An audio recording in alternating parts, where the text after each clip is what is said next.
This program is brought to you by Pay Global. Talk Platform.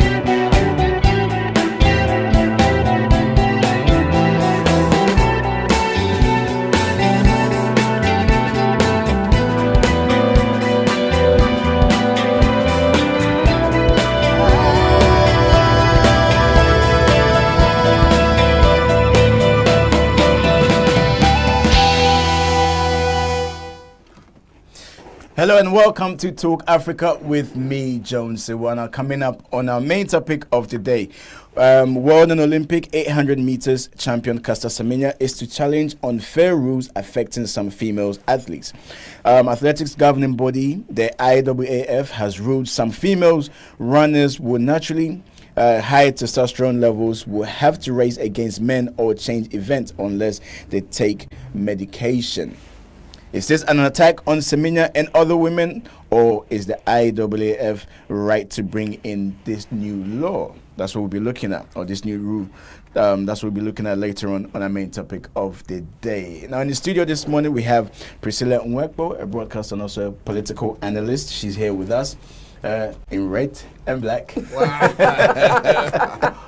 Good morning, Jones. Good morning, Priscilla. Also, Abu Shaw, editor and publisher of the organizer.net, is here with us to look at our stories as well. Good morning. Good morning to you, Abu Shaw. You can go onto our Facebook page, GNTV UK, and join the conversation. You can leave your messages on there as well. Make sure you invite your friends, families, and loved ones to get involved with our main discussion. Okay, now let's look at today's headlines before we get into our conversation. Let's look at the papers, and we start with the Times. England skipper Harry Kane is pictured on the front pages after scoring the last gasp winner in 2-1 win World Cup over Tunisia. The Times describes him as Captain Marvel. It leads on the planned increase in NHS spending. Reporting claims that the Chancellor has warned there will now be no extra spending in other areas such as schools or defence. Let's look at the Independence. The eye focuses on Prime Minister's acknowledgement that tax rises will be needed to pay for parts of the planned £20 billion increase in funding for the NHS England by 2023. The paper says Theresa May is promising to put the health service back on track with the spending boost. Okay, let's look at the Metro. The Metro says Theresa May's pledge has created a tax headache for the Chancellor as he attempts to devise ways to fund 3.4% rise in NHS spending. Let's look at the Financial Times. This is one of the stories we'll touch upon. It's got a picture of Angela Merkel and Donald Trump, but let's see what they're leading with. The Financial Times says Theresa May's boost for the NHS means she's giving the Chancellor a free hand to rip up the Conservative Party's manifesto pledge on tax. Promised tax cuts for business and high earners could now be rolled back, according to the Financial Times. And the Daily Express. The Daily Express says details of the tax rises will not be known until the autumn budget. It dubs England's captain Harry Houdini and says the team had great escape after his injury time winner. This was against Tunisia, of course, yesterday. And the Daily Telegraph as well. Most of the papers have a picture of Harry Kane. The Daily Telegraph leads on call by former Conservative Party leader Log Hague for cannabis to be legalized. The war against the drug has been lost, he says in an article for the paper, amid a cabinet row over whether to allow medical use of cannabis. And The Guardian leads on the U.S. immigration crackdown and Donald Trump's assertion that he will not allow the country to become a migrant camp like Europe. It says his comments came as he sought to defend the zero-tolerance policy amid a torrent of criticism. And the Daily Mail, again, picture of Harry Kane. And the Daily Mail reports claims that drivers are being fleeced at petrol pumps. Okay. A report from a campaign group suggests garages are overcharging motorists by at least £2.50 a tank by hiking prices by higher rates than increases in wholesale costs. So I'll be looking at that as well. And for people who drive. The Sun says Harry Kane got England's World Cup campaign off to a flying start, but reports the team also had to battle against a swarm of midges in Volgard. I'm buzzing is his headline.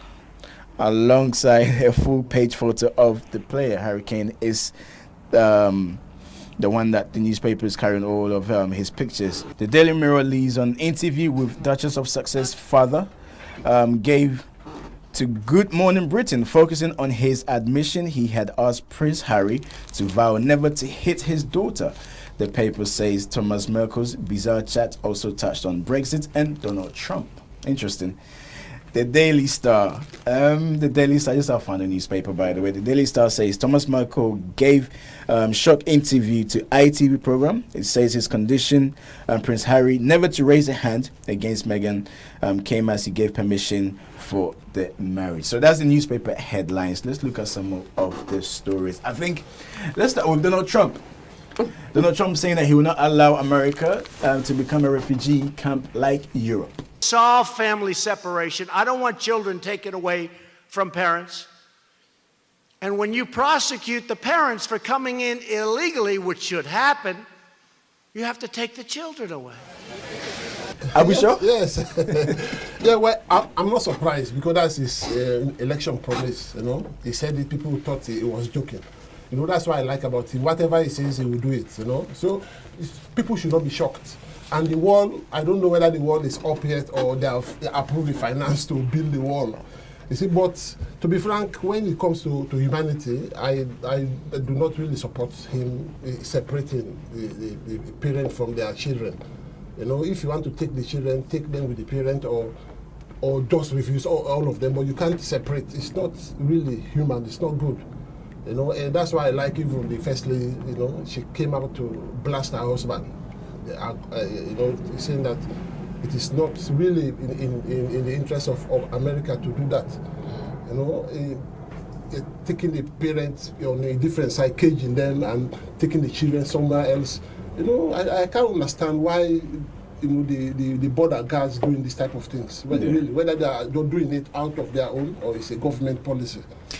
Once again, we've known Donald Trump to be a very divisive character, and he's made some comments with regards to Germany, and where he said, let me quote him, he said that he will not allow immigrations to violently change what he said. Let me just quote him. Donald Trump has accused Angela Merkel of allowing immigrants to violently change Germany's culture.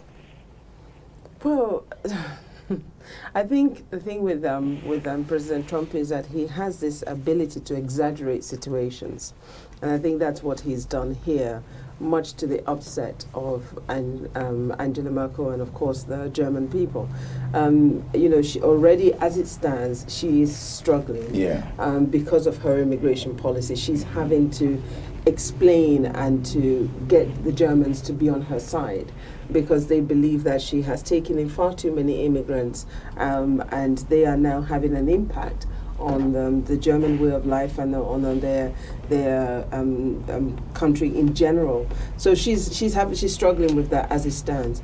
But like I said yesterday, you know, and I'll continue to say it, we're not going to deal with this problem of the immigrants or immigration in the manner of, you know, just sort of looking at it at the top. We really need to get to, you know, the real bottom of the problem. But I want to touch on something, Priscilla. We know Donald Trump, as I said, a divisive character, but his choice of words here, to change the culture, that's a different assertion from what he said in the past. I mean, if you can say about immigrants coming to take over, but to change the culture, they can't change your culture unless you permit them to change your culture. And I think the European countries have been very, very strong on what they permit within their countries. Unlike here in the UK, where there's a lot more tolerance. For instance, recently we were discussing, you know, Muslim women wearing the burqa, for instance.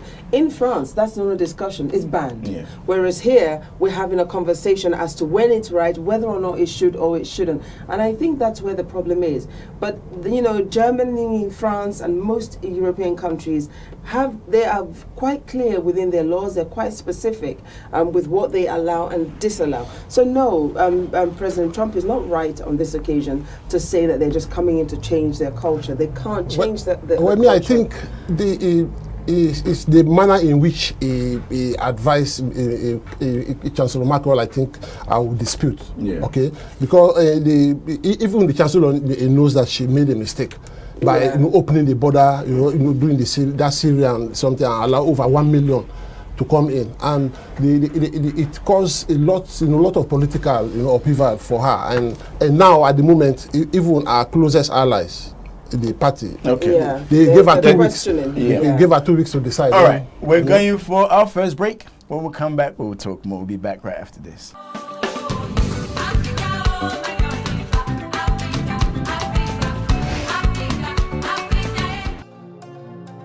This program is brought to you by Pay Global. Welcome back to Talk Africa. Now we're looking at some of the stories making the newspapers headlines here in England. There's another story that I want us to touch on. This is to do with Theresa May putting in £20 billion into the NHS. But now Chancellor is saying there's no more money, telling the cabinet no more money. Yeah, this is just ridiculous. The Prime Minister raised everybody's hopes, with that big money spending, and now she's saying she doesn't know where to get the money. I can't understand what she's trying to say, because one, she said the Brexit dividend, she will use that Brexit dividend to spend on the NHS. Yes, and now she said to get money from somewhere. I can't really understand what she's trying to say here. Because every year Britain spends a lot of money into the EU. So if Britain comes out of the EU, they should have that money in stock. That was that is the Brexit dividend. So what is the Brexit dividend? Is it a fantasy? Is it non-existent, or The Brexit dividend is actually subject to the kind of deal we have. It's not simply because we've come out, then we're going to have all this money available. Because if you look at a country like Norway, for instance, Norway is not in the EU, but Norway is in the European Common Market. And because they participate within the Common Market, they pay something like £110 per person. Yeah. Yes. And, in England, UK, we were paying £128 per person to be in the EU. So if we have the kind of deal that Norway has, or any other country has, just to participate, it is still going to cost us money. So when they say, we're going to have the Brexit dividend, that's money that we cannot, at this moment in time, qualify or be able to tell you exactly how much it will be. Well, that is why, because it's subject to whatever deal we have. Yeah, well, that is why I'm surprised she even brought up the idea, because she gave us the impression that the money that Britain is spending every year is the Brexit dividend. Yeah, there'll be something, but it's just how much it will be. What about what the papers are saying that more or less going against the Conservatives' manifesto pledge, which is to do with the tax cuts? Well, absolutely, because according to their pledge, their manifesto, they were going to cut taxes. Yeah. But in order to raise this 20 billion, we've got to raise more taxes, and we have to borrow more. So, because that money is not there, as the Chancellor says. So how else is she going to get this money if we don't increase the taxes? You see, there are three ways. Either you increase the taxes, or you borrow, or you stop the waste. Because, NHS, there are a lot of waste in there. They spend the money on management, on administration, bureaucratic, something that does not even matter. They should have spent it on nurses and doctors. But if they don't stop the waste, because billions of pounds are being wasted, so they should cut that waste. Then I think they'll be able to raise money rather than increase tax on the poor people. All right, let's move on quickly. Let's look at another story as well. This is to do with Meghan Markle's father having a chat with Prince Harry and telling him not to raise his hand on his daughter. Well, I think that's great. It's good to see that he's taking sufficient interest and he's concerned about her welfare. We can't just say that just because he's the prince that he's not likely to be. He doesn't get angry. Well, he's human like the rest of us. Yeah. But I really applaud him for that. I am disappointed, though, that he was paid something like £7,500. For that interview. Still cashing in. He's still cashing in with on his daughter. I think it's wrong, because if he needs money, let's face it, I'm sure they can help him. I don't think it is wrong to reap a benefit of your... Give your reward. Yeah, of course. As long as he's not stealing it, he's doing it, out of his... the fact that he's a dad and the fact that he's so interested, I think it's something... And here we are, we thought it was just an African culture. But anyway, let's move on quickly. Let's move on quickly. I want us to look at this story about helicopter parenting. Yeah, I mean that's so interesting that the term helicopter parenting. Apparently, helicopter parenting, it's the same old thing, isn't it? It's about parents who are constantly hovering around their children. They're in the background of, have you done your homework? They follow them right through everything, and they're constantly hovering around. Thus, the term helicopter parenting. And what the report is suggesting is that helicopter parents need to be mindful, because then their children grow up being emotionally imbalanced, because they're not allowed to feel the pain, they're not allowed to fall, they're not allowed to do various things, because mom and dad are in the background, they're going, oh no, it's okay, prop you up, no, have you done your homework, and things like that, and I think I agree with that. Yeah, it's good. It's a good idea, because too much. How do they call it? When you pet your children too much again, you're always with them. They don't have their own self. Yeah, And when they are playing, they are dirty. You take them to go and clean. It's rubbish. Just allow them to be natural. So what will happen? You have some kids, the 2-year-olds, who are very, very mean to other kids. So what, you just leave them to be mean? Well, no. It's you not. Can intervene when and that's the appropriate age, apparently, from that age upwards.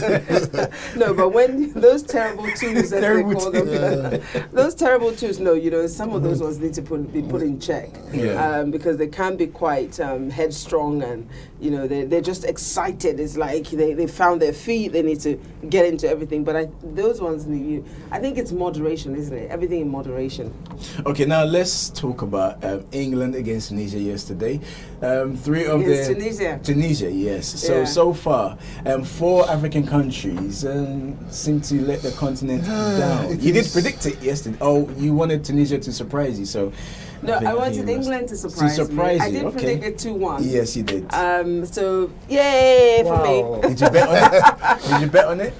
I'm not a betting girl like that. Oh, okay. I don't know how to do that. But it is really disappointing. Africa has not really lived up to expectation. Either perhaps the competition back home is not too competitive, or perhaps the teams are not well prepared. But it's really disappointing. 4 games and 4 losses. I think all of them lost. Except for Senegal, who are yet to play. They're playing today, I think. Well, perhaps they might do something and raise an African flag, but it's not a good start really for the country. What about England's performance? Yeah, England too. The first half, they did just like playing. They really played well, but not up to expectation. Either perhaps after the first goal, when they scored, they became overconfident and relaxed, or perhaps Tunisia just upped their game and decide to attack. And Tunisia is a very good team. They are the best in Africa. They are number 1 ranked. So it's not a team that is just easily beaten. And with all for the past game, I think they have only lost 1 game out of the past few games. They play with Portugal, they drew, they play with Spain. So it's a good last-minute goal for England anyway, because considering how the other big teams have. And that's what I wanted to ask you, Priscilla. With England's performance, we've seen in the past, they've gone to tournaments, and the first games have been very shaky. On this occasion, they're able to get the win. Yeah, I wish it was the final though. Final. I mean, congratulations to them. They did surprise me. I wanted them to surprise me. They did surprise me. It's good to see that my other team has won their first match. So, that's lovely. I would like to see England, I want us to change the 1966 record. I am so desperate for that to change. Let's boast about another year. It will be great. So England, shock me. Just take this through. I wouldn't mind if you beat Nigeria on this occasion. I'm all right with that. Well, they need to really work hard, because their performance is not really impressive yesterday. What about this team? There's a lot that have been spoken of this team. They're young, although they're inexperienced. It's almost like they won't feel the pressure. Yeah, well, I think it's a disadvantage to be too young. This is a type of tournament. You need some experienced players, which is very important. And England, that's one of the main problems they face over the years. They always ignore the 28-year-old, 29-year-old. They always look for a new Messi. As soon as you score 2-3 goals in the Premier League, you are straight into the national team, and that is a mistake. They should always allow the under 21, for them to graduate. Yeah. But now there are some very, very good old players that they left who are 28, 29, 30. They left them either perhaps the manager do not like them, or it's just a pattern. Because it has been happening for long. Yeah. Through Guy Lineker, Paul Scholes, all these people 20, they left England. Or they were look like Chris Smalling. I see no reason why he should not go. He's a very good defender, but and you're not saying that because you're a Man United supporter? No, it's not that. He's been doing very well. Yet leaving him is experience somebody like that to take young boys who have not been, But don't you think that, with them being young, that they'll be more hungry? Yeah. They're more likely to put in the work. Yeah. They would want to make a mark. Yeah. And it's, it's exciting for them, being that for most of them it's their first World Cup. Yeah, but you look at the experience. If you look at other big teams that have won the World Cup, they are mostly How would they get the experience up if they're not? They should play in the lower. They have the. I'm sure somebody's telling me you're sounding like some African leaders. We're taking a quick break. When we come back, we'll talk more.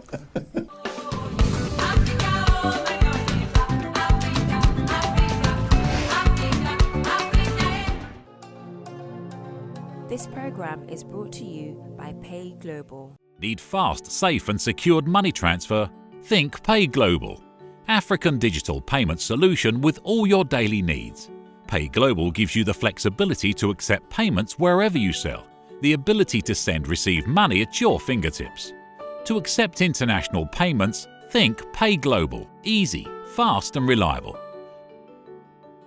Pay Global currently operates in Ghana, in the USA, Liberia, and the United Kingdom.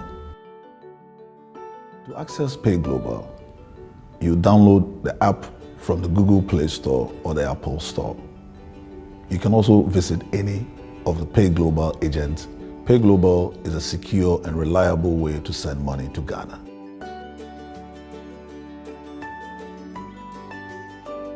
International payments, think Pay Global. Easy, fast and reliable.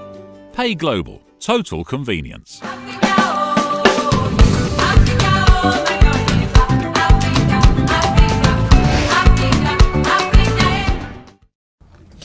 Welcome back to the program. You can listen to us live on GN Radio, Sky Channel 0185, or on TuneIn. You can also watch us on Sky Channel 182, or go onto our Facebook page, GNTV UK. And join the conversation. If you want to call into the studio to get involved with the discussions we're having here, you can do so by calling in on 0203 735 8820 or 0203 286 1328. Now let's carry on looking at some of the stories making the headlines here. And it has been reported that a young rapper from the US has been killed, and his name is XX Tentacion, a controversial rapper. They say he was shot dead in Florida. He was just 20 years old. Now, when I saw this, I was really saddened because I have been following to a certain degree his music. Seen him a few times on Instagram and the rest of his social media, whatnot. And he's an interesting figure, but to see the way that he was murdered and robbed, and to also see the video, which was very disturbing. Here's a young boy who's been killed in his car, and people are there filming the incident, which was very, very disturbing. But it's sad to say, and condolences to his family and loved ones. But this kind of thing, it's hard. But this happens a lot in America. Yeah, it is a very sad news, you know. Whatever a situation when it involves gun crime and death, you know, by shooting, it is really not something acceptable, you know. And being a young man, a good rapper, whether controversial or not, he's a human being, you know.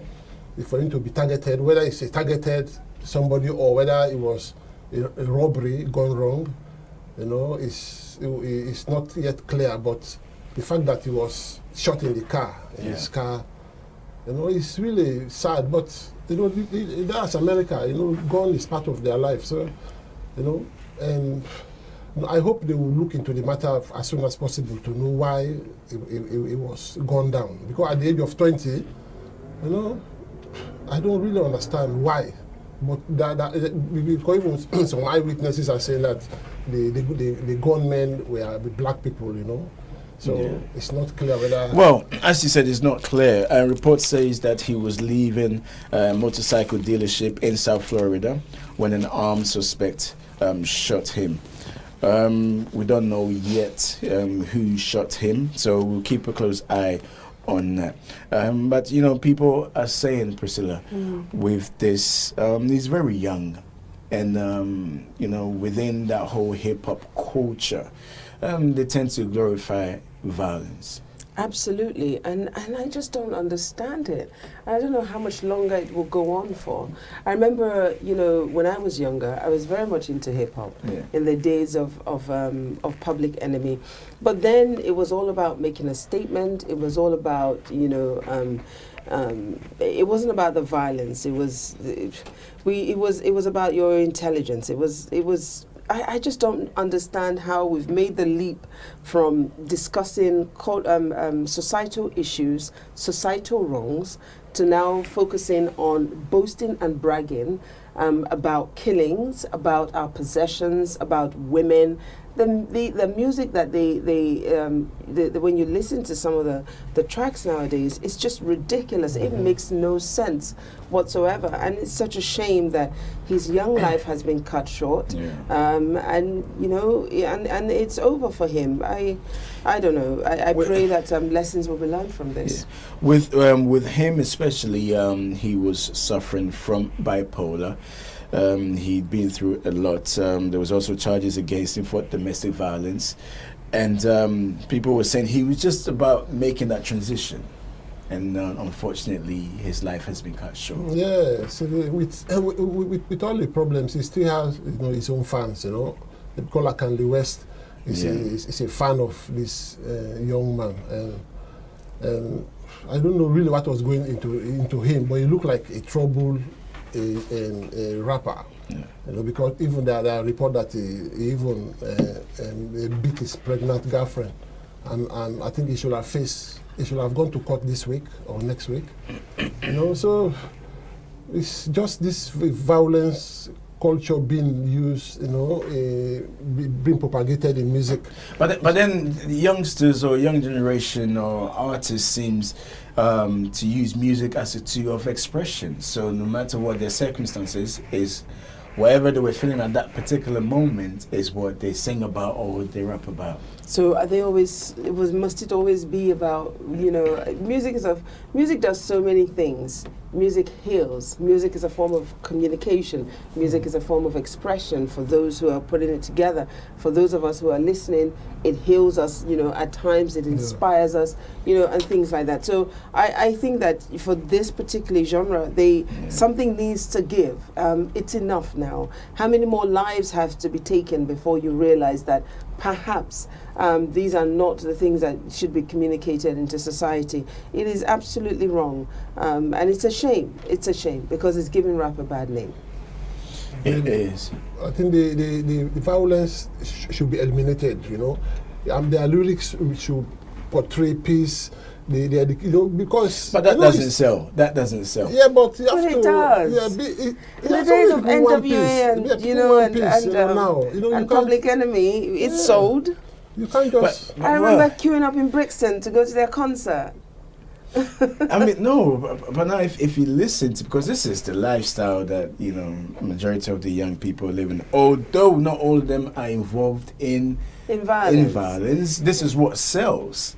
No, this is what is being portrayed. I don't think it's what sells. I think that if they made music that did not encourage that lifestyle, that did not encourage violence, I believe that genuine, real fans will buy it, and it will still sell. Yeah, anyway. We continue to make it seem like it's only negativity that sells. No, I believe the world is yearning and desperate for positive outlets, be that music, be that programs, whatever. But still, you know, people now, the world is is a crazy world. People don't like good things. Wherever there is bad things, people like. I don't know why. You know, and I think it's business strategy. That's all. That's why they allow these rappers to go on. You know, otherwise, they will not be millionaires. You know, otherwise, they will not even get. Of course, they'll be millionaires. You know, but Celine Dion is not a rapper, but I've never heard her. I've never seen her take her clothes off. No, and she's probably one of the richest musicians. Yes.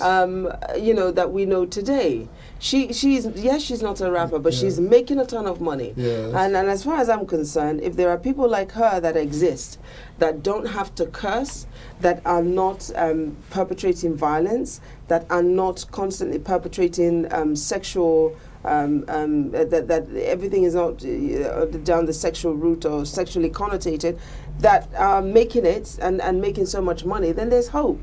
I don't accept it that, you know, it's got to be the violence, or it's got to be the sex, or it's got to be the negativity that sells. But then in the younger generation, there's this sense of ego, where, you know, you have to be seen as the most gangster, quote unquote, gangster person, or my music tells a story of how you did something and got away with it, and that's what's appealing to the young generation. How about music telling the story of? Well, I mean, you have different genres.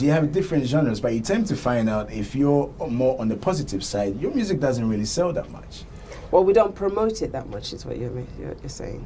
Well, you see, the whole issue, I think it's just busy. People are just interested in what they get. It's not getting peace. Well, that's the problem. No, you know, I think that it's the over promotion of the violent tracks. It's the over promotion of the negativity that makes us think that it sells a lot. Because when you meet a lot of these rappers, the lifestyle they portray is not actually the lifestyle that they live in. A lot of them are broke and poor and struggling. So, you know, they're not making that much money from it. But they are being used in effect in some cases to promote the violence. You look at someone like Jay-Z. I mean, Jay-Z is well documented that, you know, he was into that lifestyle, and it was able to transition. And Jay-Z has, you know, slowly but surely moved away, and now he's beginning to communicate different messages about his life, and you know, he's apologizing in some areas about the wrongs that he did here and there, and stuff like that. So why don't we look at that? Because he's perhaps the lucky few, is he not? You know, that has been able to transit from that terrible lifestyle. And how many of these Jay-Z's and that's what I was saying. He was at that point, that transition point of, you know, moving away from, because if you listen to a lot of his clips, he's always talking about positivity. Exactly. Yeah, I think they should be the role model, the PDDs, you know, because all of them grew up the same way, you know. Now they are famous and they are in a different life. They should be stopping boys like this one who was killed, because he's a young man. We've seen in the past. They should be a role model. But it look like they are not doing their job properly to advise these young musicians to deviate, to stop doing this negative, you know. I agree. Yeah. And just because Jay-Z started out on the violence, everybody else don't have to start out on the violence either. It's not a precursor to success, and it doesn't have to be. What Jay-Z is telling you today is, don't do what I did. Yeah. You know, he's telling you don't need to go through that lifestyle in order to make it. So I think you know, they should pick up on that message. I mean, it's sad because there's another young rapper who goes by the name of Takeshi 6ix9ine. He's been, being out there, outlandish out there. But as soon as this incident happened, he's taken to social media to try and reach out to whoever it is he has issues with to resolve it. It's a shame he had to come to this, for people to come to their senses. We're taking a quick break. When we come back, we'll look at other stories as well. We'll be back right after this.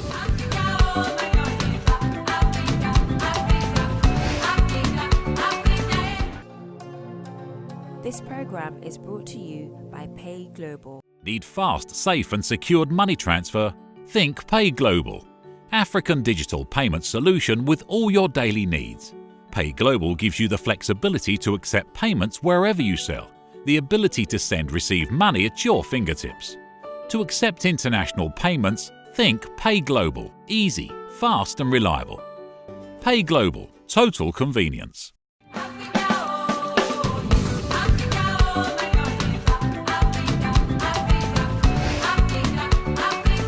Welcome back to the program. This is Talk Africa with me, Jones Ewa. Let's turn our attentions to the continent and see what news is trending. Now, we spoke about this. We've been following this case since the investigative journalist Anas exposed the GFA president, Nyantichi, in a way in which it was detrimental to his position as GFA president. Now, Nyantichi has issued a statement. He has spoken out about the video since it was shown to the public, to the world. And this is the story. Former president of the Ghana Football Association, Kwesi Nyantichi, has vowed to fight corruption allegations against him following the documentary by Anas Aremiyao Anas. Nyantichi has responded to an allegation in the press statement. Okay, so he's explaining, he's giving his side of the story, where he says that, I'm trying to get what exactly he's trying to say. So basically, he was saying that he was enticed, and also the money in which, on the video, he was alleged to have received was not the amount that was portrayed in the video. So he said he was given $40,000, not $65,000. And other instances as well, he's saying that the person who led him to the to the businessman was a close friend of his. And then as it turned out, it wasn't. He was more or less set up in this case. But people are saying, why have you waited so long to come out? If you have any case, surely the best place to go is to go to court. Well, it's interesting, isn't it? But let me say, I like the way that he has apologized to the entire Ghanaian society about what has about his role. Now, it's interesting to say it was $40,000 and not $65,000. The thing is, you took the money. It's not necessarily about the amount per se, but you took that money. And then he's also alleging that he was offered something like $150,000 US dollars in order for him not to appear in that video. They had there was an offer being made, or he was being asked to pay. Let me say that right. He was being asked to pay $150,000 US dollars by Anas and his team, so that they can take him out. They will not publish his role in the documentary. And I suppose that's his attempt to dent Anas's reputation. But Anas has refuted that. He has refuted that. And rightly so, he should. It's going to be very difficult for him to say that he didn't do the wrong, especially because the perception, and not just the perception, but the historic conduct within not just the GFA, but the FA and FIFA and all of that. When we all know that there is this history of corruption, money passing hands within the football federation and circle, and it's not just limited to one country or to one area. So he's going to struggle with that. And now that he has admitted he took money, so whether he's saying I was given 40,000 or saying 65,000, the money was for his troubles, and he's giving a breakdown. So I'll come to you very, very shortly, Abu Shah. So he's saying it wasn't the $65,000 that he was given. The video showed him putting some money in a carrier bag. Ghanaians would say polythene bag. So he's saying that it was $40,000, and that was for his troubles. So he gave a breakdown as to how much it costed his expenses anyway. So let me just put it out there for listeners and viewers. So Nyantichi is saying that cost of air tickets for 2 trips, board and lodging, was $10,000. Cost of first class air tickets for 3 others, $26,000. So that's the breakdown. Cost of board and lodging for 3 others at Burj Arab Hotel, Dubai for 5 days, $25,000. Total cost $61,000. But he said he only took 40,000. Yeah, the whole thing. Yeah, I think he's just trying to fight to protect his reputation, but he made a lot of mistakes. You know, when you as a top official in the country, you are confronted with an investor. Yeah. You said I have interest in investing in your country. The best thing you should do is not to buy tickets to go and go 3 times in Dubai to talk with the investor. Advise the investor, say, if you are interested, come in my country, and I'll direct you to the appropriate ministry or minister or government responsible, and do your investment. But he connived in this whole thing. He thought that is something secret. There is no video, so he did it intentionally to corrupt. Because the first sign he should have noticed, if he was an intelligent man, was from the ticketing. Yeah. Because how can an investor tell you to buy ticket to meet me in Dubai? You know, that's the first signal to show that this is a fake check. You know, but he allowed to buy the ticket for himself to go 3 times. You know, before he was refunded that 40,000. You know, so that was a mistake. And it only because it was on record, that's why he's not coming out to fight. You know, I think he's just trying to cover something. Looking at his side of the story, would you say is an insult to Ghanaian intelligence, or he has a case, seeing that he thinks the video has been manipulated to put him in a bad light? Well, he's going to say that naturally, isn't he? That the video has been manipulated to put him in a bad light. But even the breakdown that he gave there, does it add up? He's saying that it was money for his travels. Yeah. He only took 40,000 and not, but then the breakdown there adds up to 65,000. 61,000. 60 over. Yeah, okay, 61, so over 60,000. Yeah. So doesn't that contradict him? Doesn't that contradict already what he has said? Having said that, he also, my question here rather is that, should he be seen collecting his travel money in that way? Should it not have been funds that would have been transferred within from the accountant of the GFA or from the GFA account to his account, or should he have been seen physically putting cash in a bag in that manner if it was for his travel? Okay, fair enough, they would withdraw some cash and give it to him. But should it have been in that way?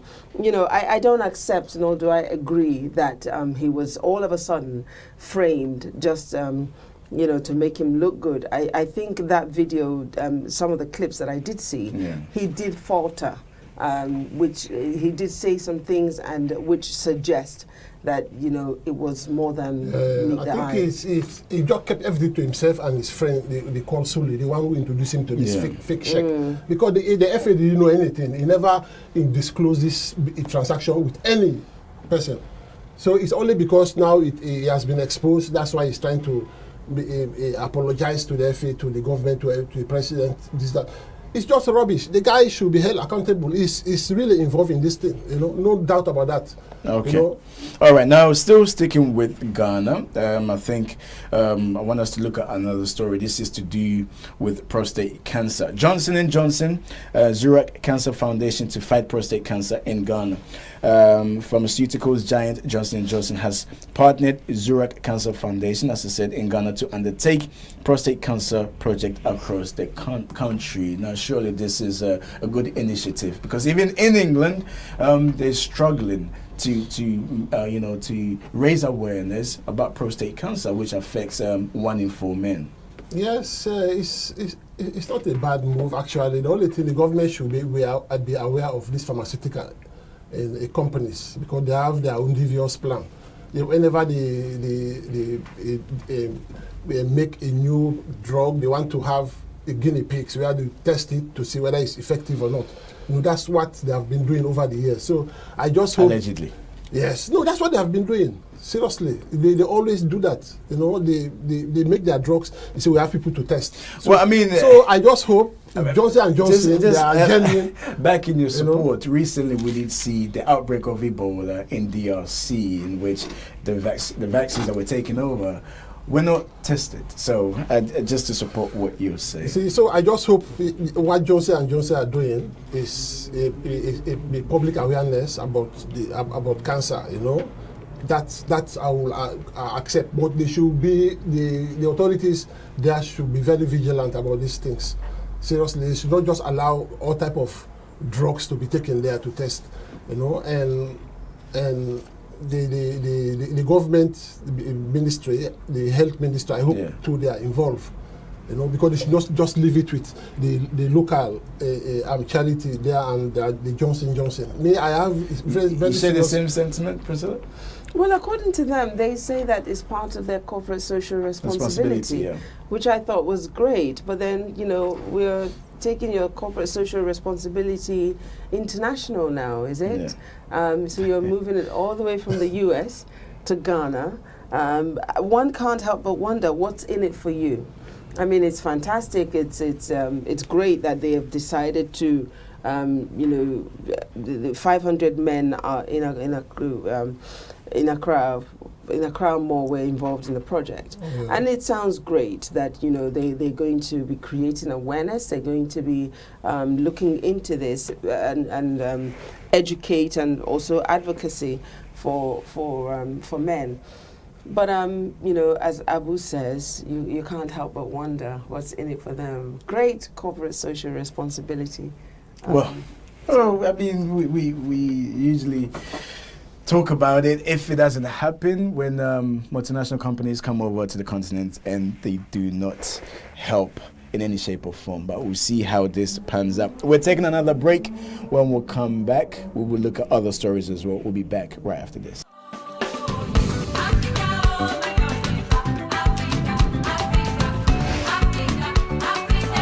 My name is Richard Harford.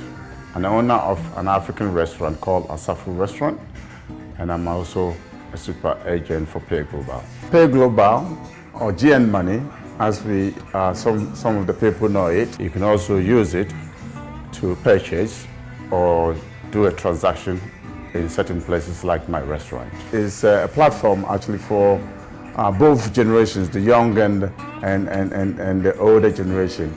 The millennials can actually download the app and then they can send the money themselves, whilst the old generation can actually go to a place like mine or the traditional money sending agents to actually remit the money, and they can go to GN Bank in Ghana, which has over 300 branches, collect the money from GN Bank and GN Mobile Money.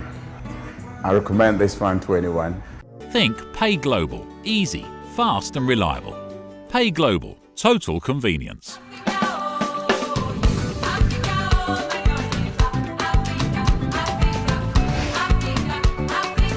Let's quickly look on our Facebook page and take a few messages that have been coming in.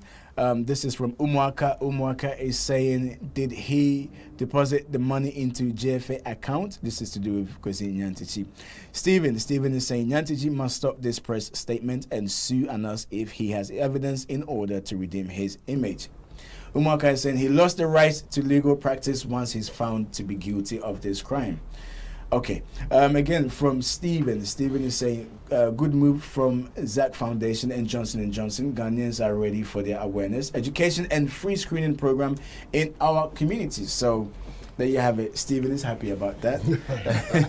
Okay, continue to bring in sending your messages. If you want to call in, it's 0203-735-8820 or 0203-286-1328. Okay, let's move on. Let's look at other stories as well, and then we'll move on to our main topic of the day very, very soon. So let's move across to Rwanda.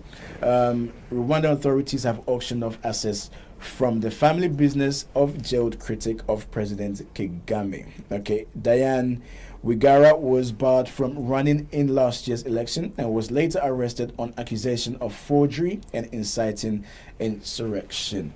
Now, this story goes deeper than it looks because she's an activist, and she's really spoken against President Paul Kagame. She's also accused the government in her father's death. He died in a car crash.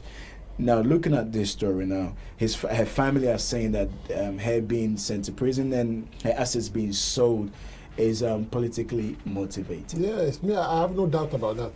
Paul Kagame is one of the most radical leaders in Africa. You know, it's just showing the outside world a different face. You know, it's using the economic boom in Rwanda to suppress opposition, and it is not done in democratic settings. And this girl and her family, they are being subjected to this problem because of politics. Okay, you know? Now according to reports, Rwanda's Revenue Authority sold machinery from the family's tobacco's business for almost $2 million, which is equivalent of 1.5 million pounds, in a bid to recover $7 million in tax arrears. Apparently, that's what they're alleging. But when you consider that they're selling machinery from their business, that's more or less just bankrupting that business, isn't it? Because without the machinery, they can't produce. But it's interesting when we speak of Rwanda. We you know, it's great. We speak a lot about the positive side and the milestones of Paul Kagame, but there is this undercurrent. And this unfortunately negative, poor undercurrent that continues to follow him, as it were, and which is that some are saying he's a tyrant, he's very authoritarian, and we saw last year during the elections in Rwanda that there were a lot of reports of him being very heavy-handed with his opponents and almost stifling democracy, as it were. Whereas on one hand, he portrays himself as a very modern-day democratic leader who, is using social media, as it were, to communicate with the world and the young of Rwanda, and seeming very fashionable.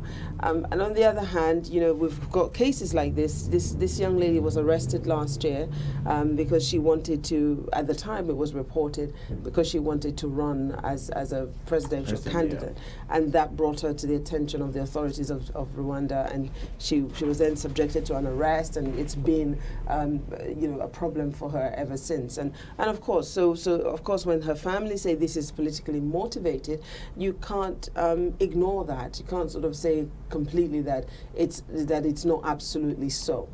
And it's a shame. It's a real pity. Given how far Rwanda has come in such a short time, we applaud, President Kagame for what he has done for Rwanda, and it's also Rwanda is renowned for the inclusion of their women, especially in their parliament and involvement in politics. So seeing this situation where this young woman wanting to become a president is being stifled, or it's being imprisoned for that, the contradiction is quite worrying. Paul Kagame is not really doing well. Just imagine the last election, he got about 99%. 98%. What kind of rubbish is that? Which country can get? Which president can get 99? If we're 80%, at least he left room. Egyptian president. It just shows how despotic he is, and the most bad thing about this whole situation is arresting a family who has investment in the country. These people, they have their employees who are working for them, who live on the daily bread. Now, I'm shutting down their businesses, and you are not only affecting this family, you are affecting thousands of people. But the president doesn't care about that. As long as he's in power, any opposition that comes on, you are finished. You are an enemy. I mean, Priscilla said it. Are we in a situation where, because we're trying to change the narrative, we tend to sometimes overlook the wrongs in which, especially Paul Kagame does. I mean, absolutely. You know, to an extent, we seem to have, you know, it's funny. I was having this conversation with a friend not too long ago and asking this very question. Do we overlook the wrongs because of the progress that is being made and where Rwanda is going? And the truth of the matter is that, can we really afford to overlook the wrongs? The other question is, how deep are the wrongs? Because if they are minor things, we've got to be ready to take the rough with the smooth. He's not perfect, so he's going to get some things wrong. But where the wrongs are so deep that, you know, it is not allowing the real manifestation of democracy or any kind of challenge, and where the wrong is yes, he has a plan for Rwanda. He wants to be able to get Rwanda to a certain point and stage before he leaves. But I think the Rwandan people should be, they have a say in that. And not everybody are going to agree with you. And I think he should be able to allow more than just 2% to disagree with him, as it were. Okay, we must move on for time reasons. And we're moving across to South Africa. The economic freedom fighter leader, Julius Malema. Let me just, speaking at Youth Day event in Matlosana Stadium in the Northwest. He's been dubbed a firebrand politician, said that not all South Africans of color suffered the same during apartheid. And then I quote him. He said, "We are not all oppressed the same. Indians had all sorts of resources Africans didn't have. Colored as well. The majority of Indians are racist. I'm not saying all, I'm saying majority," Malema told the gathering. Now, he has come under attack. People saying his comments, racist comments, they're labeling him. No, but it's a fact he's saying, man. I mean, that's it. In fact, you should have said all of them, because me, as far as I'm concerned, these people, they think they are white. Because when you say they are black, because normally when you say black, it includes the Africans and the Asians. That's the definition. But they will say they are brown. I have some friends, Indian friends, that's the way they say. I say, you are not brown, you are black. You know, these people, they are really racist to, especially to the black people. I'm not saying to the white. You know, even here you can see it when you meet them in the shop. You know, the way they treat you as a customer is different from the way they treat their own people. But then I'm not surprised, you know, that this guy is saying this thing in South Africa. But then looking at South Africa, the situation of South Africa and the history of South Africa, wanting change, surely this is not the right tone. Well, you know, we all know Malema. Malema says it as he sees it. He calls it out as it is. And he's going to have an uprising against him making a statement like this. But I don't think he made this statement just out of wanting to cause any kind of, you know, uprising. So he is racist? Who, Malema? Would you say Malema is racist? What, for calling out what he saw to be true? He's not racist. I can't label him as racist if he's calling out what he believes to be true. You see, the prejudice that people of African origin suffers from Asians of Indian origin, it's clear, it is there, it does happen. It happens even here in the UK. As Abu says, you know, when we call BAME, for instance, we have all these nice acronyms and these labels. When it's okay, you will find the Asians will fit within Black, Asian, minority, ethnic group. Then when it's not okay, they will move away from that. And I think this problem, I believe, stems from the fact that people of African origin have not clearly identified themselves away from a color. We are not colored. And I think that's where the problem arises. It's from history. It's from the narrative where it's been said, you know, we are termed as colored people. Come on. No, we're not. We are brown people. We're not black either. We are brown in color term. But more to that, we are Africans, or we're of African origin. Yes. And I think that needs to be clear. It needs to be clarified. Asians are very clear. We are Asians, period. They are not a color. They are not going to be defined as such. and you don't see it, you don't hear it. And that gives them that identity, gives them that confidence, and they feel that much more above us, as it were. And so if Julius sees it that way and calls it out that way, I don't think it's a racist thing to say, because if you look through society, be it in the United Kingdom, be it in South Africa, you will see the way the way people are treated, the perpetration of these acts and the influence of behavior. also these Indians are having in South Africa. Because if you look the last government, one of the main downfall of Jacob Zuma is because of that link with the Indians.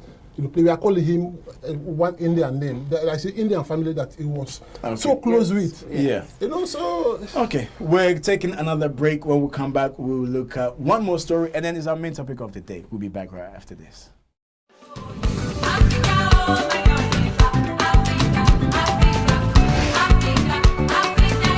Need fast, safe and secured money transfer? Think Pay Global. African digital payment solution with all your daily needs. Pay Global gives you the flexibility to accept payments wherever you sell, the ability to receive money at your fingertips. To accept international payments, think Pay Global. Easy, fast and reliable.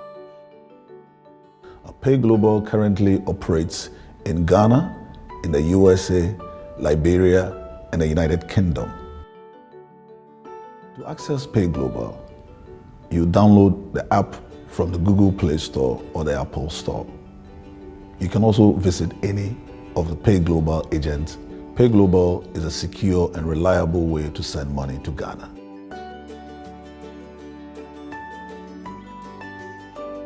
International payments, think Pay Global. Easy, fast and reliable. Pay Global, total convenience.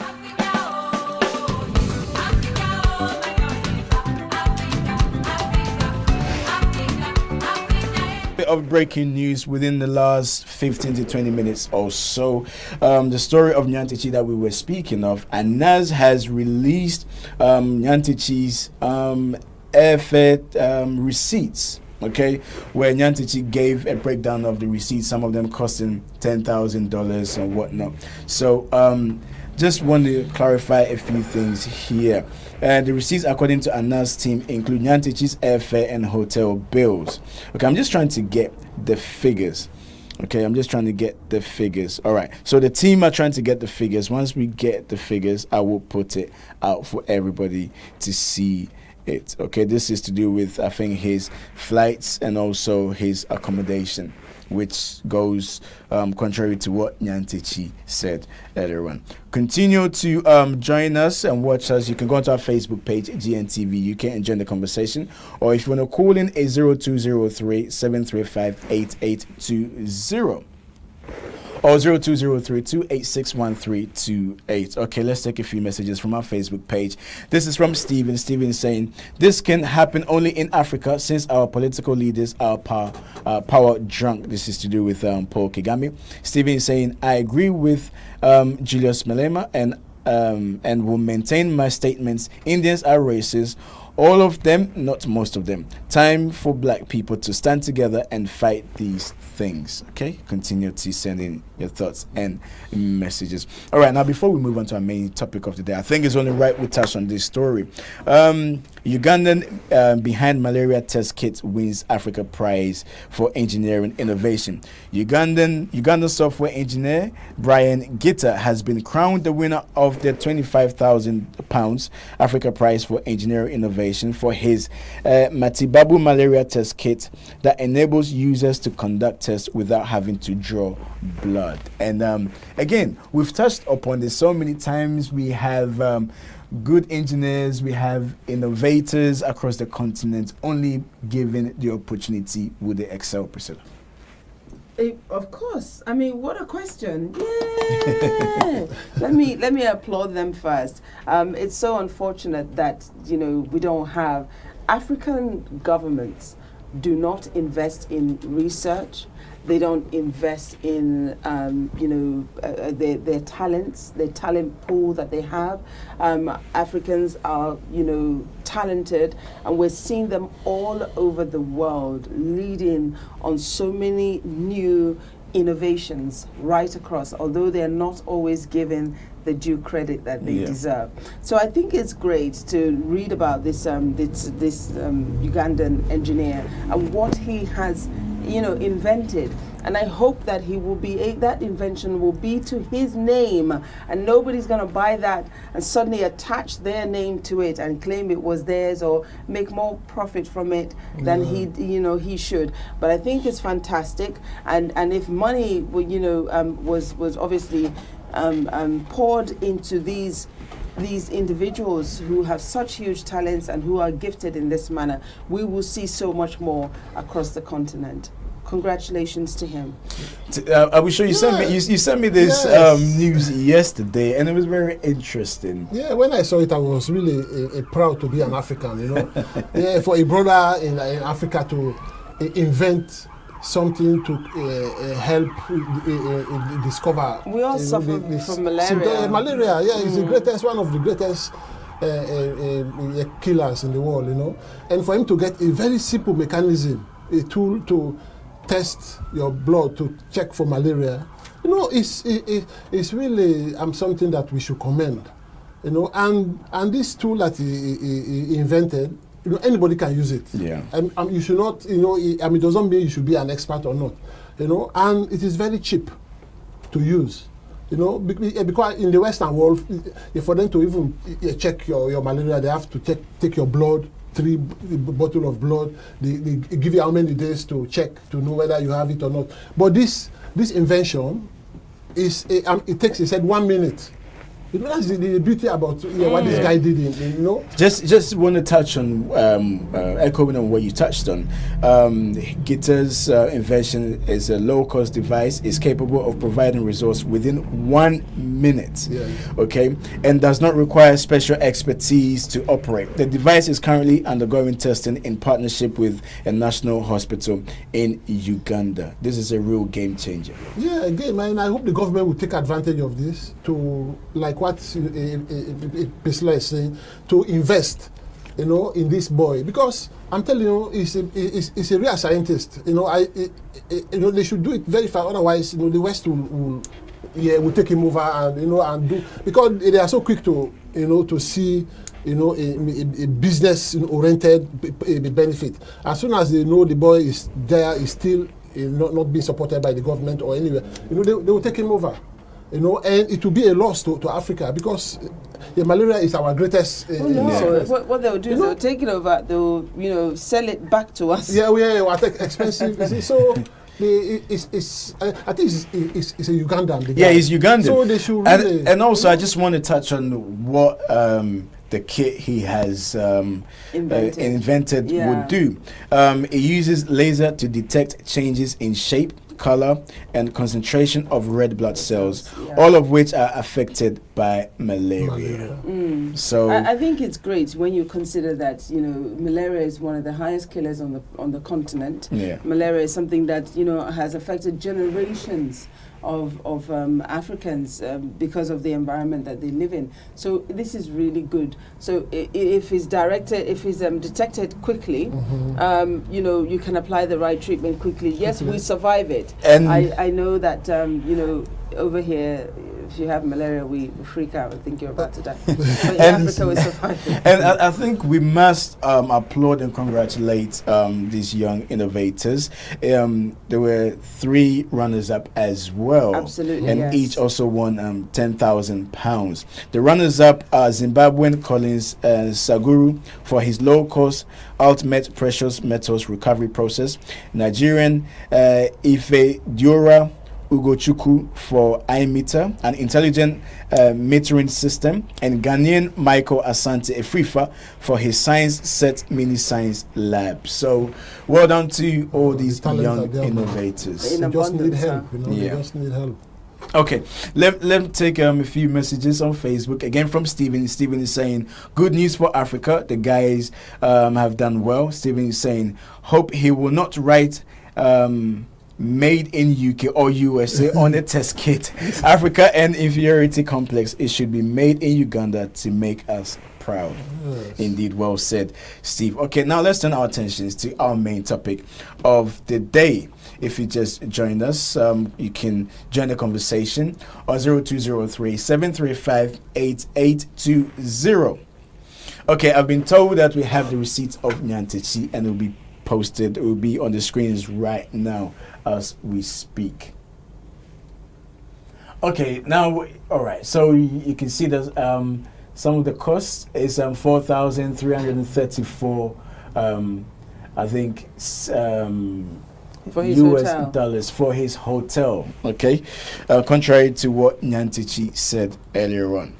All right, so anyway, we'll try and get more figures out to you very soon. But now we need to turn our attentions to our main topic of the day. World and Olympic 800 meters champion Caster Semenya is to challenge unfair rules affecting some female athletes. Athletics governing body, the IAAF, has ruled some female runners with naturally high testosterone levels will have to race against men or change events unless they take medication. Today we're asking, is this an attack on Semenya and other women athletes, or the IAAF is right to bring in a new rules? That's what we want to hear from you. You can call in 0203 735 8820 or go onto our Facebook page, GNTV UK, and leave a message on there. Abusho. I think they are wrong 100% to bring this type of things, to move away from nature to come to artificial way of living. It's rubbish. God, I think the problem is most of these people, they don't even believe in the existence of God, how human beings are made. Right. People are made different. There are some men, they look like women. Some women, they look like men, very strong. But, they should not punish the girl because she looks masculine. It is very unfair, and it's an injustice, me, as far as I'm concerned. That's why I like what Caster said. He said, I want to be natural. And she is. Because when she came in the limelight a few years ago, everybody was saying, how, what? She looked like she took drugs. They even tested her. They found out that it's natural. Then later, they start going to agenda, whether she's a man or, okay, this is rubbish. The IAA should concentrate on something more important to improve athletics, rather than concentrating on this black African who is making Africa proud, just because she's black and she's beating the Western runners. I think that's the whole reason. It's just jealousy. Because if she were not doing well, okay, if she were always coming last, you think they will concentrate on her? Well, it's because she's always coming first. Won the Olympics medal and other medals. That's the only reason. But how can you say she's not a woman? And they have tested, they have checked her, and the result has not come out yet, but they kept it. It's not the fact that she's not a woman, but her body naturally produces a level of testosterone that can be found in men. And in her field, that gives you an advantage over your it's peers. Not her fault. It's natural. She didn't put in steroids in her body. Okay. Exactly. All right. We need to take another break. When we come back, we will talk more on this subject. And also, we would like to hear from you. So do get involved. We'll be back right after this.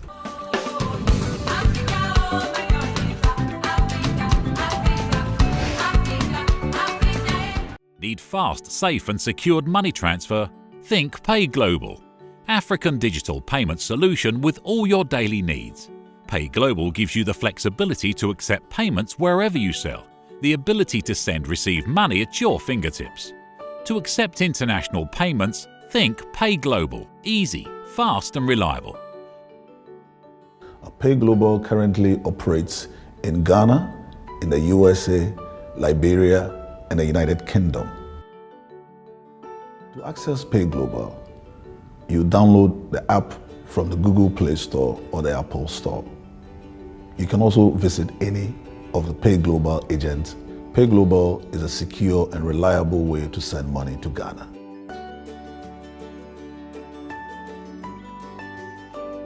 International payments, think Pay Global. Easy, fast and reliable. Pay Global, total convenience.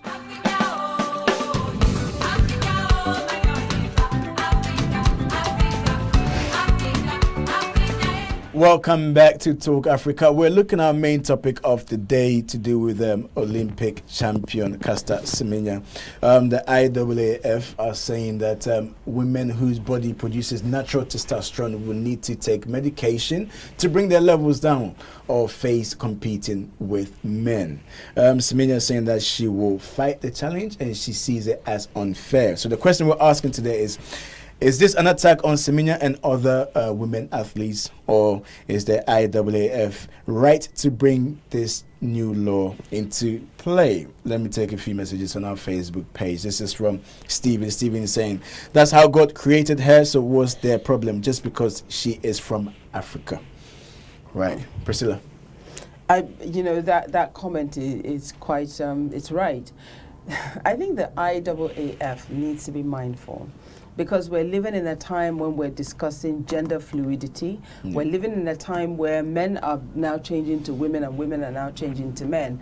We've already had the discussion and the issue about them being in the army and which side they should be on. And very soon we're going to have the same conversation about their athletic ability. Now, I get it that they're saying her testosterone gives her a 1.8 or 4.5 competitive advantage over her colleagues, but that is not her fault. If we change the law now and say that, okay, if you have that much testosterone, you can no longer run with women, you're now going to run with men. You're confusing the sports for starters, and you're penalizing somebody for something she cannot do anything about. But then, given the medication, is that not a way to create a fair play field? No, because when you give her medication, she begins to take that medication. What impact will that have on her body in the first instance? Will that not, give ground for another issue to arise of saying that because she has taken that medication, there's something else in her body that is giving her, affecting the way she runs? I think it's not fair. It's unfair for them to want to give her medication to be able to run. This is something she has no control over, and I think they need to respect that. What if we make this law now? What are we going to say tomorrow when Janet turns up that used to be a man, and Janet has gone from Joe to Janet and decides that she wants to run with women? Because what we have today is that, transgender, is that the name? I don't want to get it wrong. Transgender individuals, when they go through the transition, they do not want to be in the company of men when they've gone from being a man to a woman, nor do they want to be in vice versa, the other way around. So then when a transgender individual comes along who is an athlete, who's a great runner and wants to run with women, we've made this law now. And when we say, no, sorry, you need to run with men, then it's going to be a case of, oh, but you are now abusing his or her human right. It's going to be another issue. So I think the FA needs to be very careful and be better informed as to the basis and the reason for this. Because if they're making this law, as Semenya says, against her in particular, then they must be prepared for the backlash. And I'm glad that she's, got a great team of lawyers that are fighting this case on her behalf. I wish her the best. Well, in 2012, the lady that won the 800 meters, Maria Savinova from Russia, was failed a drug test in which she had boosted her testosterone. In that race, Semenya came second, and she was banned. Yeah, well, it's just the unfairness about the whole thing, because she came second, and it's because they were in doubt of agenda. They thought it's a man running as a woman. So I think that's why they banned her. But it was unfair. It was really unfair. And from that spot, they started putting eyes on her. They were trying to demoralize her. But can I say something? I said this when we went on a break. Imagine you've trained for a period of time to compete at the biggest game on earth, the Olympics, only to know that you're not going to be able to win simply because somebody's body naturally produces a level of testosterone which is an advantage to her. So no matter what you do, they will always win. Yeah, well, that's a competition. The whole thing, In fact, those who are coming second, third,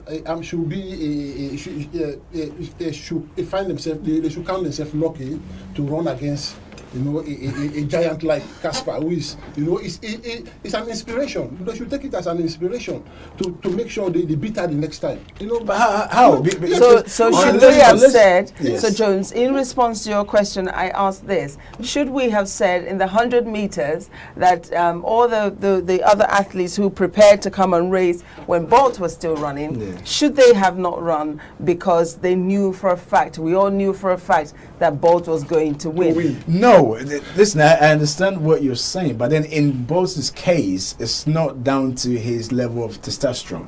Whereas in Semenya's case, it is. So not necessarily. It says it gives it the advantage. Yes. But it doesn't guarantee a win. It's not a sure guarantee. Absolutely. And the other athlete, the Russian athlete that you made mention of, she committed a crime because she took a drug that she wasn't permitted to take. To do so, yeah. Now, Semenya has not committed any crime. This is natural. Yeah. She can't suddenly drain the testosterone out of her system, nor can she suddenly do anything about how much of it is produced on a daily basis. She can't control that. Even when she came second, and the first one was disqualified, she should have just come first and take gold. Yeah, they gave her the gold in Rio 2016.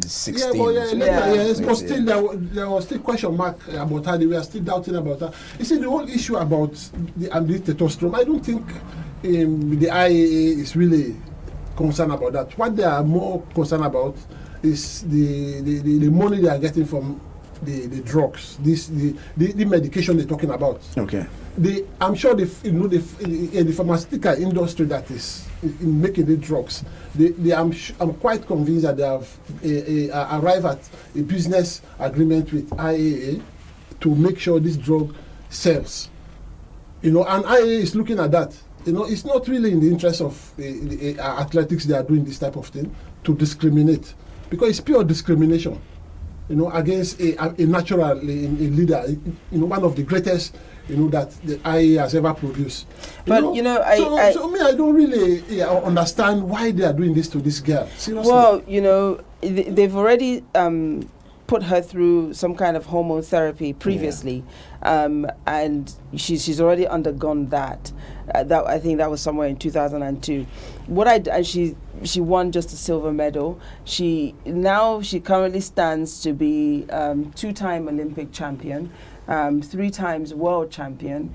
It is her season, and I think that should be respected for one thing. Now, I think it's also important to note that there was an Indian runner, Duty Chand, I think it was, who also was subjected because of the level of testosterone and her win. She was asked to go through the therapy and she refused, but then she took the IAAF to court, and there they ruled against them that you cannot ban her because she was banned, and the ruling was that you can't ban her for something that is natural. So I as I said, I wish Semenya the best, and I hope that she succeeds. If she was found to be taking drugs, that's I can understand. Okay, but now this is natural. Okay, now the regulation which the IAAF looking to bring in from the 1st of November this year would limit testosterone levels for female runners in 400 meters to 1,500 meters events. So that is the events that it would affect. Okay, let me take this message on our Facebook page from Stephen. Stephen is saying, it's good South African media and politicians have rallied to her defense and called the IAAF action a witch hunt. Okay, let me take a few messages as well from our WhatsApp page. The number is 077-879-39958, and this is from Michael. Michael is saying, good morning, Jones. I agree with you, Jones. I think there needs to be a level playing field. What is the point of training all season only to know that if Caster is fit and in good shape, you're not going to win anything? Please, can Priscilla please elaborate on that for me? What more do you want me to say to you? You know, Usain Bolt was fit, and he was on that track, and he won everything until he decided that he was going to bow out and not take that particular gold medal. Don't tell me that on that occasion in the last Olympics that he won. He because he couldn't make it. No, he just decided, you know what, I'm going to let these guys take the reins, so I'm going to step back and allow them. You know, this is a competition, and if you cannot train sufficiently to win your game, that I'm afraid is, you know, that is something you have to live with. You are there to compete with other athletes. You cannot penalize somebody for something that's natural that they can't do anything about. You can penalize me if I have gone and have some force reinforcement to myself so that I can win. But if it is a natural occurrence that I can't do anything about, sorry. They have put her through, you know, the therapy already, and that didn't work. And there's a whole conversation about the hydrogenic women's biology and all of that. That whole conversation about that particular you know, makeup of their bodies. And with the Indian ladies matter, it was said that that it did not guarantee them a win. It doesn't actually, you can't say that just because you conclude that there's a 1.8 to 4.5% competitive advantage that it guarantees them a win. They, you know, in that particular case, they said it doesn't. Do you agree or disagree with Priscilla? Let us know. We're taking a quick break. When we come back, we'll talk more. But I have a reason.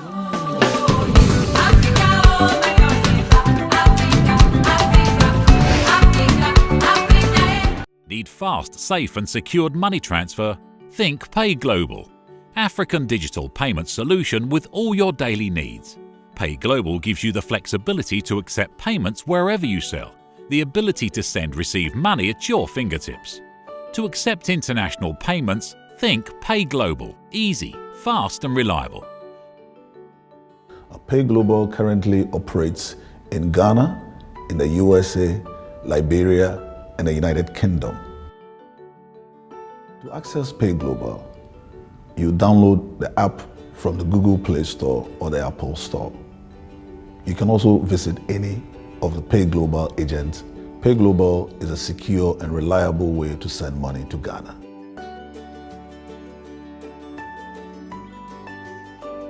International payments, think Pay Global. Easy, fast and reliable.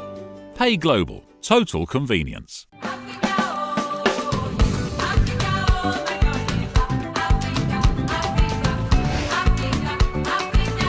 Welcome back to the program, Talk Africa. You can call in 0203-735-8820.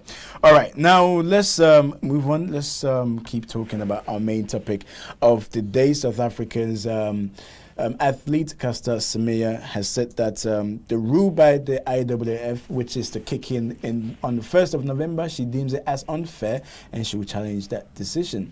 According to the IAAF, women athletes whose body produces natural testosterone will have to take some form of medication to reduce that level before they compete or risk competing with men. So we're asking, is this an attack on Semenya and other women athletes, or the IAAF is right to bring this law into play? Now, listening to some of the athletes, somebody like Paula Radcliffe, she even said that, you know, for a woman, even when it's the time of the month and the games are going on, it has an impact on you. It does. I mean, when it comes to the time of the month, whether it's games or not, it has an impact on you as a woman. It's something that some of us, you know, you can't get out of bed. Some of us, you know, we're so tired. It's so wearing. It has a huge impact. I just think that, you know, this is a huge gender bias on the part of the IAAF. You know, the advantage has been taken on the fact that she's a woman, because we had the likes of Carl Lewis. They dominated the tracks for years, whether it was the 200 or the 4x4 or the 100 meters. He was there. We had Don Johnson. We had Ben Johnson. We've just concluded, you know, the tenor, as it was, of Usain Bolt. So, and, you know, Gatley is now coming up and so on. Why is it that when we have a woman today that is dominating the tracks in her field, it is now an issue. Why? And we're now saying her testosterone has to be tested. It must be because of that. And that must be reduced. But it's okay for a man to dominate, and we don't question if he's overproducing testosterone or not. But if it's a woman, we question that. I don't have a problem if Caster is taking drugs and they pounce on her. That one, I will not sympathize with her. Like the time Marianne Jones of America, when she was dominating the track. Everybody was so impressed with her. All the blacks were associated with her. But later they found out that she was taking enhancing. Exactly. Okay, that one is understandable. The punishment she inflicted on her was understandable. But as far as Caster is concerned, I don't think they are fair on the girl. They are not fair on Africa. They are not fair on South Africa. It's like what you are saying. It's like a gender attack. Because she's a black African. Because I'm sure if she was running for Britain, I don't think they will bring that rubbish to the British people. They will not do that. Priscilla touched on this. This is to do with, which was to do with the gender fluidity. And I think I've posed this question before. Is it a way in which the IAAF are preparing for such cases in the future? Well, that's my problem, you see. And if it is it not the right thing for them to do? Well, no. Because as I said, every transgender individual, once they have transgendered, once they've gone from one sex to the other, they don't want to be seen in the group with the... I mean, we're discussing, for instance, the mere fact that a child says, I think I may be gay. Oh, you can use the other toilet. Or, already we're having those issues. Yeah, we've got that already. We're having the confusion issues of which toilet should they use.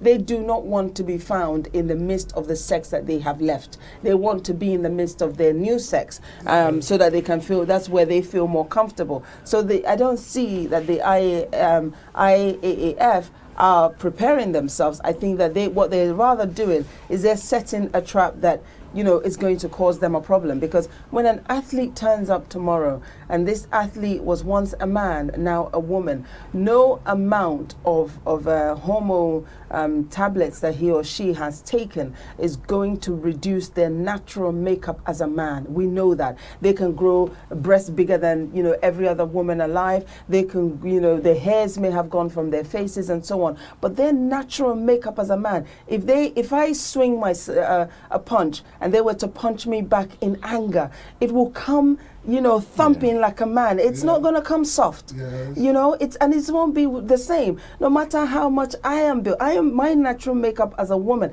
cannot be compared to that of a man. So I think this is the mistake that they are making here. They are clearly not considering the future, because I think maybe they're so overly focused on their gender bias and can't see the problems that this is going to cause. However you look at it, it's a problem and it's an issue that needs to be resolved. Yeah, of course. And I just hope they are not setting a bad precedent for other disciplines. Because if you look like tennis, you look like Serena Williams. She's so masculine. When you look at her, she has a man a physique. No doubt about that. She so resembles her dad. So if IF go through with this one and they succeed, what will happen with sports, with tennis? They will pounce on Serena Williams. They will say, well, you look like you are not a...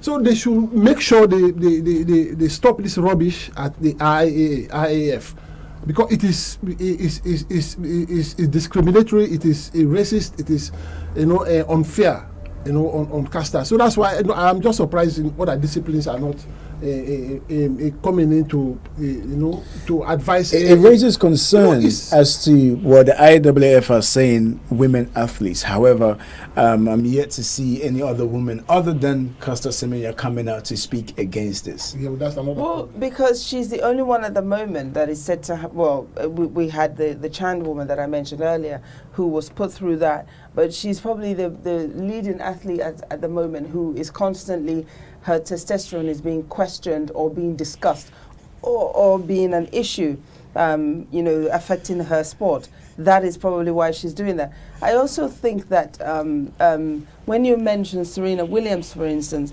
nobody ever question the fact that Martina Navratilova was just as well built, and you know, and that came from training, that came from using weights and things like that.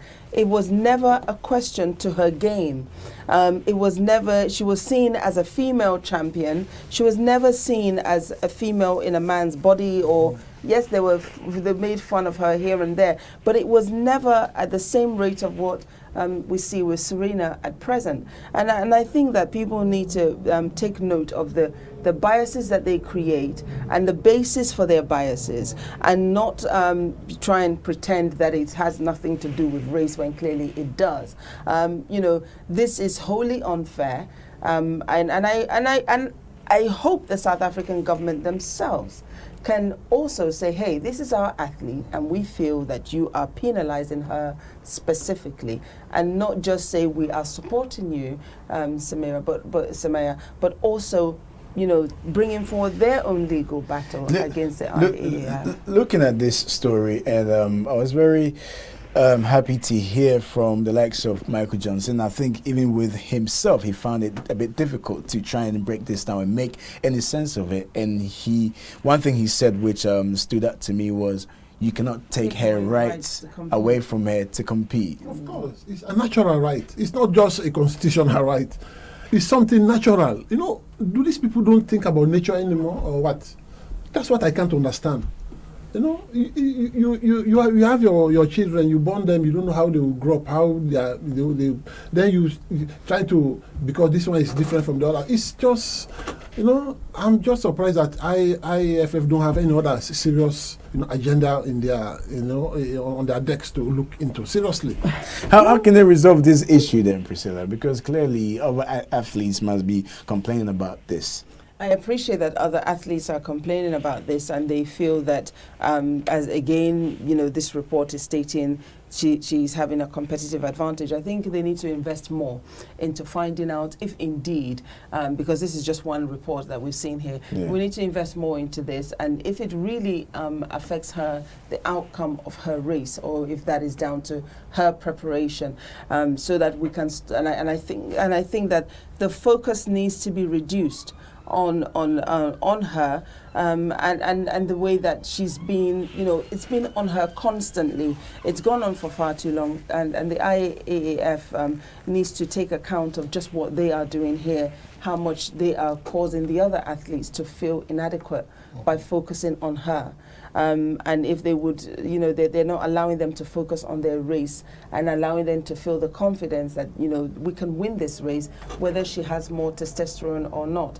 Just train and get out to win.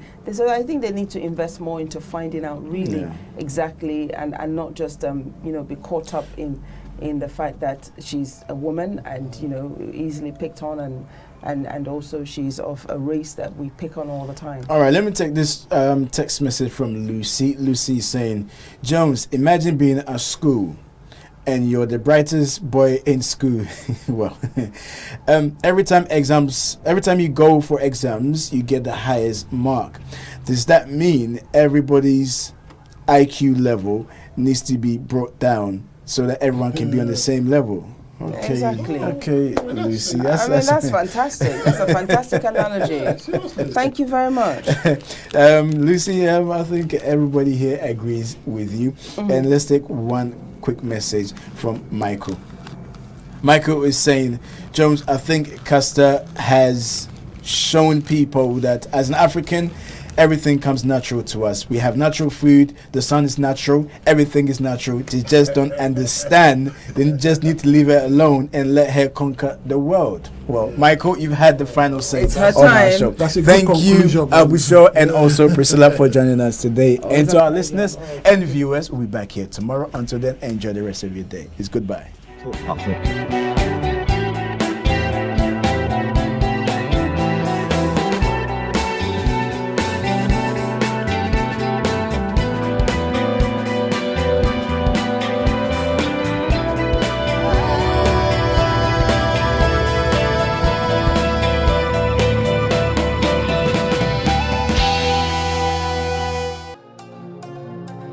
This program is brought to you by Pay Global.